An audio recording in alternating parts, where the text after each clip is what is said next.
ইনি ওই নারী ছিলেন যার বিয়ের মোহরানা হবে আমাদের জান্নাতে যাওয়া। আল্লাহ রাব্বুল আলামিন যখন রূহ জগৎ ওনাকে জিজ্ঞেস করেছেন, ফাতেমা তোমার বিয়ের মোহরানা কি দেব, তখন উনি বাকি রেখে দিয়েছিলেন, বলে আমি সময় হলে বলবো।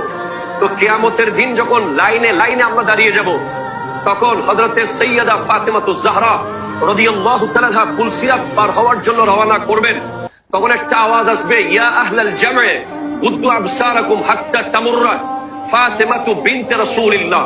হে হাসরবাসী, সবার মাথা নিচু করো, চোখ নিচু করো, যতক্ষণ নবীর বেটি ফাতেমা পুলসিরাত পার হবে না। তিনি এত পর্দানশীল ছিলেন যে ওনার পর্দার কারণে হাসরের মাঠে আমাদের সবাইকে জমিনের দিকে তাকিয়ে থাকতে হবে। উনি হেঁটে যাবেন, যাওয়ার পর উনি যখন পুলসিরাতে পা রাখবেন, তখন উনি পিছনে দেখবেন যে ওনার আব্বার উম্মতরা নফসি নফসি করছে। তখন উনি আল্লাহকে ডাক দিয়ে বলবেন, আল্লাহ আমার বিয়ের মোহরানা আজকে দিয়ে দেন।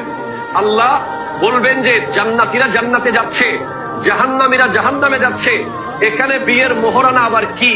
ইয়া আল্লাহ, আমি আজকের দিনের জন্য মোহরানা রেখে দিয়েছিলাম, আমার বিয়ের মোহরানা হবে আমার আব্বার গুনাহগার উম্মতকে জান্নাতে দিয়ে দেওয়া।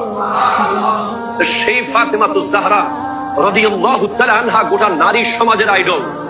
গোটা বিশ্বের জন্য একজন যথেষ্ট। আমার নারী, আমাদের মা বোনদের জন্য আজকের পৃথিবীতে সবচেয়ে গরিব যেই নারী, যে মনে করে যে আমার চেয়ে গরিব কোনো নারী নাই, যার স্বামী দিনে এনে দিনে খেতে পারে না, তার চেয়েও গরিবী এখতিয়ার করেছেন সৈয়দা ফাতেমা।